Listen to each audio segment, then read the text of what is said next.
Estamos a martes, la semana número 11 de nuestro estudio sobre el Espíritu Santo, que Abraham el domingo tituló Rebosando del Espíritu Santo. Intentamos responder a la pregunta ¿por qué necesito estar lleno del Espíritu Santo? Y hoy vamos a ver algunos recursos con los que contamos en nuestra vida para que la llenura del Espíritu Santo sea una realidad. Dice Pablo escribiendo a los Gálatas capítulo 5 y versículo 16. Digo pues, andad en el Espíritu y no satisfagáis los deseos de la carne. Hay otra versión que traduce de la siguiente manera: que vuestra conducta sea gobernada por el Espíritu, esto es, por el don que Dios os impartió. La forma del verbo griego, que se traduce andad, indica una acción continua, un estilo de vida habitual. Andar también implica progreso, pues a medida que el creyente se somete al control del Espíritu y en obediencia responde a los mandatos básicos de la Escritura, crece en su vida espiritual. Dice Pablo, si seguís su dirección e impulsos, no seréis dominados por vuestra naturaleza pecaminosa, esto es, por el asiento y el vehículo de los deseos pecaminosos, sino que más bien los vais a someter. Una versión libre de algunos pasajes de Efesios. El ser guiado por el Espíritu Santo involucra el deseo de oír, predisposición para obedecer y la sensibilidad para discernir entre mis sentimientos y mi diligencia para actuar. Que el Espíritu Santo guíe y controle mi vida cada día. También las palabras de Cristo van a estar en mi mente. El amor de Cristo se va a manifestar en mis acciones y el poder de Cristo me va a ayudar a controlar mis deseos egoístas. En este sentido, estar lleno del Espíritu Santo presupone un desafío para cada cristiano. ¿Por qué? Porque el creyente necesita el poder del Espíritu para vencer el mal. Ya lo anticipó Dios a través del profeta Zacarías, cuando dijo, no con ejército ni con fuerza, sino con mi espíritu, ha dicho el Señor, Jehová de los ejércitos. Pablo agregaría, no tenemos lucha contra sangre y carne, sino contra principados, contra potestades, contra los gobernadores de las tinieblas de este siglo. Por lo tanto, no vamos a enfrentarnos en las fuerzas de la carne, sino en la fortaleza que viene de la presencia del Espíritu obrando en nuestra vida. La plenitud, la llenura del Espíritu solo se consigue con una vida rendida a Dios. Aquella que describió Pablo en Romanos 12:1, os ruego por las misericordias de Dios que presentéis vuestros cuerpos en sacrificio vivo. También el creyente debe proceder a un examen personal delante del Señor, es decir, evaluar su condición espiritual. El modo de hacer este examen está señalado, por ejemplo, en el Salmo 26:2. Escudriñame, Señor, pruébame, examina mis íntimos pensamientos y mi corazón. También agrega el Salmo 139, verso 23, examíname Dios, conoce mi corazón, pruébame y conoce mis pensamientos. Ve si hay en mí camino de perversidad y guíame en el camino eterno.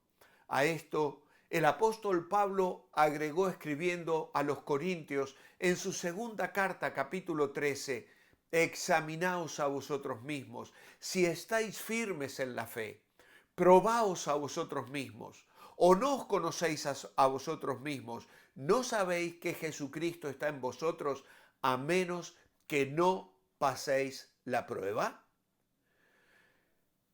Esto es una respuesta. Esto es una consecuencia de este examen. Y Juan nos lleva a la confesión.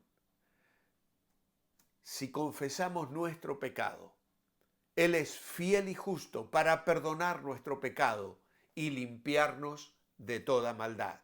Primera de Juan, capítulo 1 y versículo 9. Así que la vida cristiana debe ser entregada, presentada, rendida a la conducción del Espíritu. Debemos recordar la advertencia que hizo el Señor en Juan capítulo 15, versículo 5. Yo soy la vid, vosotros los pámpanos. El que permanece en mí y yo en él lleva mucho fruto, porque separados de mí nada podéis hacer.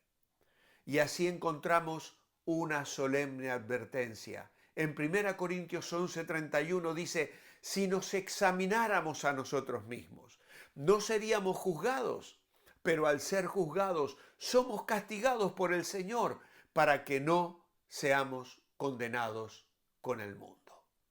Pero, ¿qué pasa con el imperativo de Pablo en Efesios 5:18? Sed llenos del Espíritu Santo.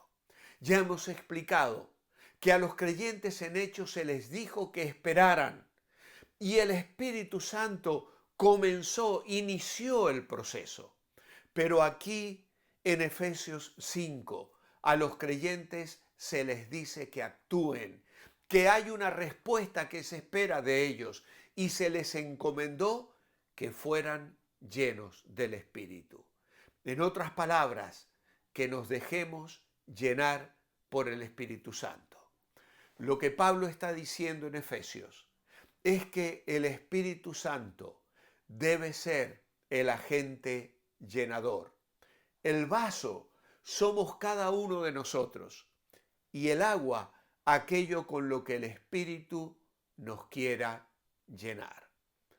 La llenura del Espíritu no presupone una mayor abundancia de dones espirituales en el creyente. Los vamos a estudiar el próximo domingo.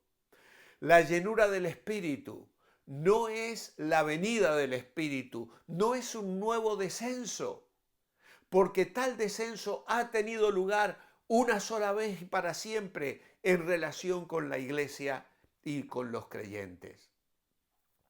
La llenura del Espíritu tampoco es el bautismo del Espíritu Santo. Eso acontece una sola vez en el momento de nuestra conversión. De igual manera, la llenura del Espíritu no es la morada del Espíritu, porque Él mora en nuestra vida. Finalmente, la llenura del Espíritu no es el sello del Espíritu. La llenura del Espíritu es la acción que ejerce en el creyente que no impide ni limita esa acción. Es el hecho de ser controlado total y absolutamente por el Espíritu. Es cuando el Espíritu viene a controlar plenamente al creyente, tomando posesión absoluta de todo cuanto es, conduciéndole conforme a su voluntad y produciendo en el creyente su fruto, sin limitaciones, sin ley. Estas son las buenas nuevas. Ya no estamos esperando por el Espíritu Santo, Él nos espera. Ya no vivimos en los días de la promesa, sino en los días del cumplimiento. Hemos repetido una y otra vez esto en nuestros devocionales, porque el Espíritu Santo quiere trabajar en nuestra vida y lo hace en tanto y en cuando se lo permitamos. Esa es tu decisión, esa es la mía. ¿Qué sucede cuando el Espíritu Santo toma posesión de una persona? Son cosas maravillosas. Hemos dicho ya semanas atrás, y lo vuelvo a recordar, se ilumina la vida. El conocimiento de Dios viene a la mente para discernir con claridad la voluntad de Dios. saber cuál es el propósito de Dios, qué significa la vida, dónde está el deber. Algo de la sabiduría de Dios y de la luz de Dios han llegado a la vida del creyente. Pero también se fortifica la vida. El conocimiento sin poder es algo frustrante, pero el Espíritu no solo da conocimiento para saber qué es lo correcto, nos da la fuerza y el poder para llevarlo a cabo. El Espíritu nos proporciona una triunfante adecuación para la vida. Y finalmente se purifica la vida. Se inaugura una vida de alabanza, de compromiso, de participación, de amor, de libertad, de trabajo misionero, de creyentes organizados en la iglesia, que exhala la influencia del Espíritu Santo, llevando a cabo la obra que el Señor nos ha dado para llevar a cabo mientras en su voluntad nos tiene aquí en esta tierra. Oh Padre amado, en esta mañana, gozosos de esta experiencia de vida, de bendición, de luz y de poder, queremos rendirnos a ti nuevamente. Oh Dios, que tu palabra sature nuestra mente y corazón. Oh Dios, que nuestra conducta manifieste la presencia de tu Espíritu en nuestra vida. Y Señor, que cuando el pecado nos asedie y la vieja naturaleza nos lleve a claudicar, que prontamente confesemos nuestro pecado y bajo la cobertura de la sangre de Cristo, bendecidos por el perdón, volvamos nuevamente a una senda de victoria y de íntima y preciosa comunión contigo. Que esto sea una realidad en mi vida y en la de cada uno de mis oyentes hoy. En tu nombre, amén. Os espero mañana, miércoles. Volveremos a meditar en el libro de Job. Mientras ese momento llega, manteneos bendecibles.